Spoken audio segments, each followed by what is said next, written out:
I stand here today charged with the solemn and humbling task of commemorating the life and sacrifice of Private First Class Harvey Eugene Wilson of Nashua, Iowa. Fittingly, Wilson's service to our country began exactly 76 years ago today, on July 5, 1943. While Private Wilson's life lasted only 23 short years before it was abruptly halted on a bitterly cold January day in 1945 during the Battle of the Bulge, his memory looms large in the lives of his many nieces and nephews. Today, a box of returned letters, newspaper clippings, photographs, and a red toy barn Wilson made as a gift for his nephew Larry shortly before leaving for the service represents the only remaining tangible remnants of Private Wilson's life. However, those artifacts, along with the memories his family members lovingly shared, have enabled me to capture and preserve the story of Wilson's life, service, and sacrifice. Harvey Eugene Wilson Jr. was born on January 31st, 1921, to Harvey Wilson Sr. and Agnes Jeremiah Wilson in rural Chickasaw County, Iowa. He was the third child of 5 and the only boy. Like many farm boys at the time, Harvey Jr., better known as Gene, stopped attending high school after only 1 year so he could help his dad farm. Because he was the only son and his family needed him to work on the farm, he was initially exempt from military service. However, when Wilson picked up some odd jobs in town during the winter months to help support his family, he lost his exemption and was drafted into the U.S. Army.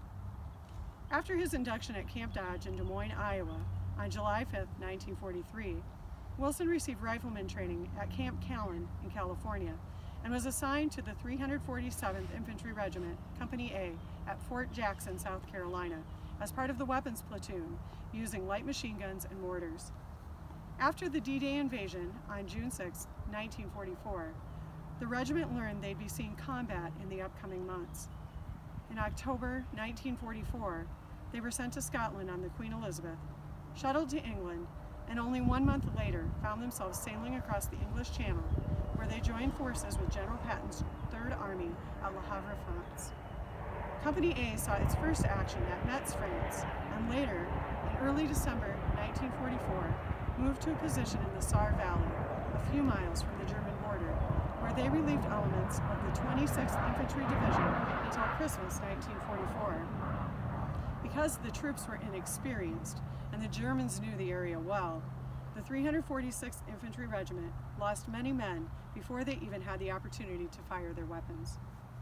When the Germans made a breakthrough during the Battle of the Bulge, the 347th Infantry Regiment moved to a location about 10 to 20 miles from Bastogne, Belgium, in the Bulge area, where their job was to attack day after day. On January 6, 1945, Wilson and Company A attacked the small town of Thiat near Genville, Belgium, a Nazi stronghold. The Germans were intent on keeping the town as it contained a key transportation route for their troops trying to go east back to Germany. As a result, when Company A encountered a large German force in the woods just outside town, a very intense artillery and small arms fight ensued. Company A was pounded by German artillery fire, and shells rained down on their lightly protected foxhole positions on ground covered by over 3 feet of snow. Wilson, part of Company A's heavy weapons platoon, was tasked with feeding ammunition into a machine gun during this violent engagement in brutal sub-zero temperatures.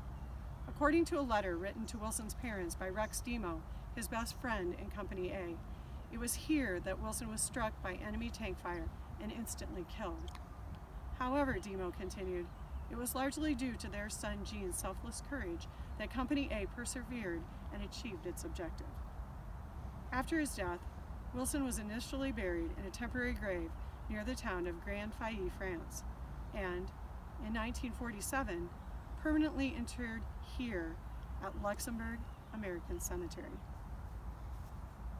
Gene, at the request of your nieces and nephews, I have the honor of delivering to you the Purple Heart you were posthumously awarded for sacrificing your life in defense of your country.